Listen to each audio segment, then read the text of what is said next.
Bom dia, desde já quero agradecer o convite para tema de especial relevância e urgência, que poderia ser resumido em poucas palavras, com a ideia de intolerância religiosa e eventuais ligações com a ideia de direitos humanos. Então, sem maiores delongas, a gente parte logo para a primeira pergunta, que a gente poderia citar da seguinte forma: vivemos em um período de enorme polarização política e acirramento de algumas questões importantes. O que exatamente significa a ideia de direitos humanos e como eles podem ser aplicados e percebidos cotidianamente? Sempre quando eu vier responder uma pergunta, eu vou tentar trazer uma bibliografia de acesso a todos, que fundamenta nossa linha de raciocínio e que pode ser consultada a posteriori. Então eu trago primeiramente numa visão mais jurídica sobre o tema, o Raízes Judaicas do Direito, do professor Marcos Abraham, esse livrozinho daqui. Num aspecto mais sociológico, eu trago a teoria crítica no século XXI, do professor Gessé Souza. Esse daqui, que é difícil de se encontrar, mas principalmente em sebos, na internet você consegue.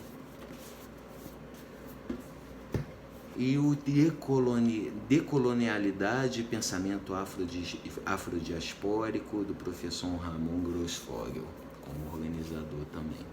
Obra coletiva, a segunda e a terceira obra são coletivas. Então, assim, por mais que a pergunta, retornando à pergunta, por mais que a pergunta encaminhe por um percurso de tentativa de diferenciação dos direitos humanos para os direitos fundamentais, natureza subjetiva, natureza normativa, principiológica, caráter de direito subjetivo ou não.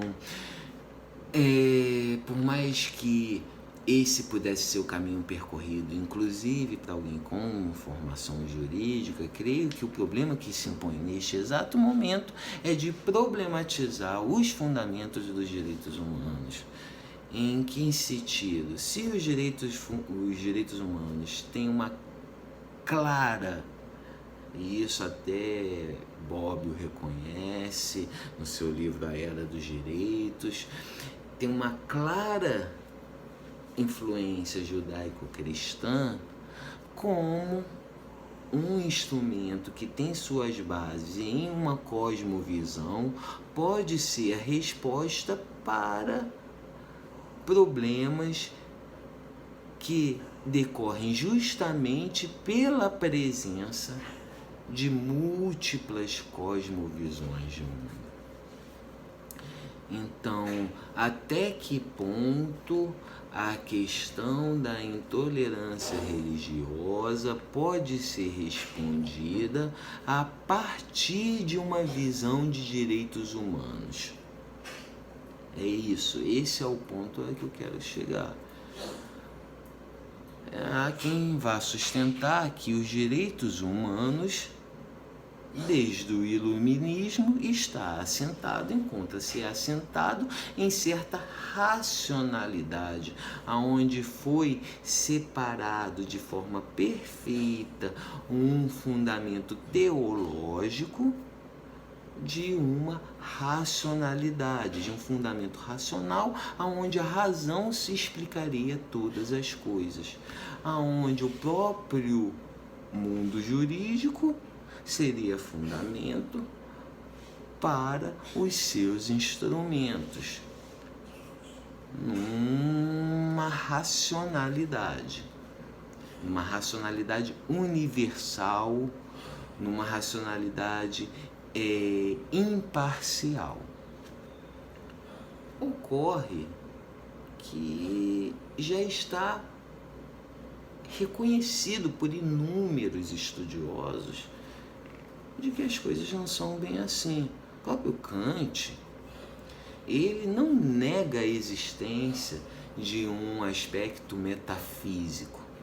Ele apenas fala que é possível e que se deve justificar a partir de um materialismo histórico, mas não se recorrendo a um aspecto metafísico, mas ele não nega. Isso, inclusive, o professor Marcos Abraham, no seu livro, deixa demonstrado. Por sua vez, no outro livro, Teoria Crítica, fica assentado, fica demonstrado como a racionalidade, ela não pode ser aplicável de uma forma universal e imparcial. Isso é acreditar em um aspecto mitológico da própria ciência, né? As narrativas estão num campo de disputa também. As narrativas científicas encontram-se num campo de disputa ideológica, né? E isso já restou demonstrado, por exemplo, com Foucault, aonde todo saber corresponde a um poder, a um exercício de poder. Então é nesse sentido que há sim um claro e evidente, um nítido caráter judaico-cristão nos direitos humanos. E se o há, como tutelar a partir dos direitos humanos aqueles que não estão albergados por uma cosmovisão judaico-cristã?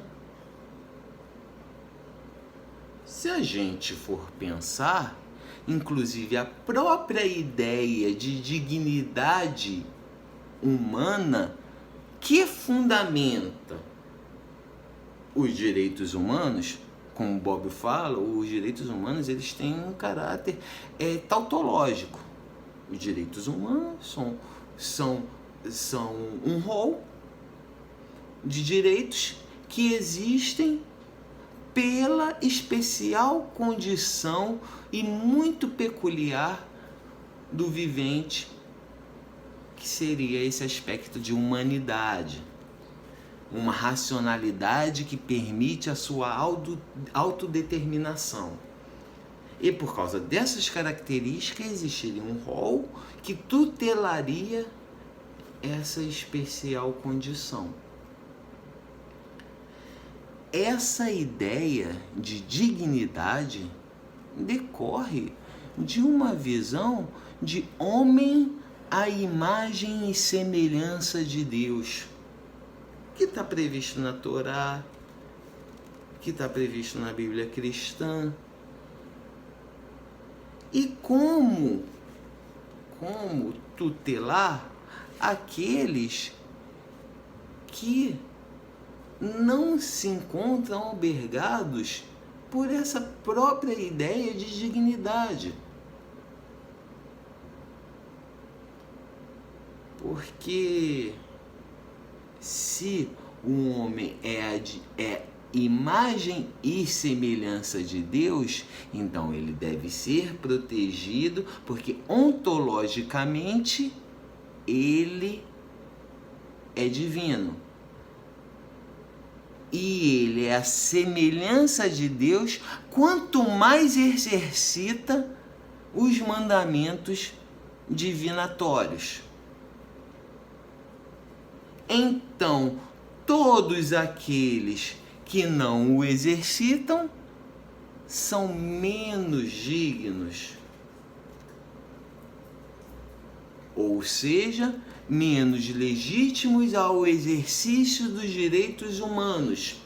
E se isso é transmitido de geração a geração, como veicular essa ideia para a tutela daqueles que estão à margem desse pensamento?